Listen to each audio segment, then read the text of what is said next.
السلام علیکم ناظرین، آپ کا دماغ آپ کو آگے بڑھا نہیں چاہتا، وہ صرف آپ کو زندہ رکھنا چاہتا ہے۔ وہ چاہتا ہے کہ آپ بس محفوظ رہے، اس لیے وہ ڈرتا ہے، کہتا ہے خطرہ نہ لو، یہ کام نہ کرو، آگے جا کر مسئلہ ہو جائے گا، تم یہ کام ابھی کم وقت سے کر رہی ہو، یہی ٹھیک ہے، اس میں لگے رہو، نئی چیز مت آزماؤ۔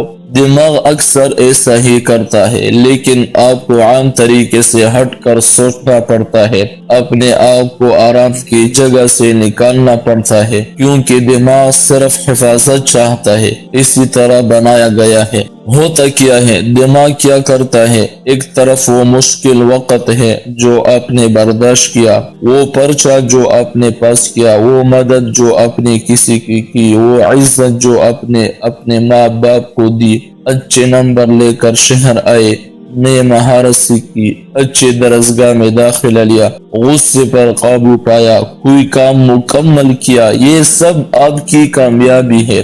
اور دوسری طرف ایک چھوٹی سی غلطی ہے، ایک شرمندگی کا لمحہ، زندگی کا ایک واقعہ، لیکن آپ کا دماغ بار بار اسی کو یاد کرتا رہتا ہے۔ وہ یہ نہیں دیکھتا کہ آپ کی پوری زندگی میں کتنی اچھی باتیں ہیں، کتنی کامیابی ہے۔ ان اچھی باتوں پر توجہ دے، وہ ایک واقعہ صرف ایک لمحہ ہے، پوری زندگی نہیں۔ اس کی سزا خود کو مت دو، ہر وقت اس کو سوچتے رہنا اور اس کو دل میں بسا لینا درست نہیں، اس سے چھوڑ دو، یہ زندگی ہے، یہ آپ کا اپنا سفر ہے۔ روز سوچے کہ میری زندگی میں کون کون سی کامیابی ہے، میں کہاں سے چلا تھا اور کہاں تک پہنچ گیا ہوں۔ اگر اسی طرح آگے بڑھتے رہے تو زندگی اور بھی بہتر ہو سکتی ہے۔ اپنی زندگی پر توجہ دے، غلطیوں پر نہیں۔ اللہ حافظ۔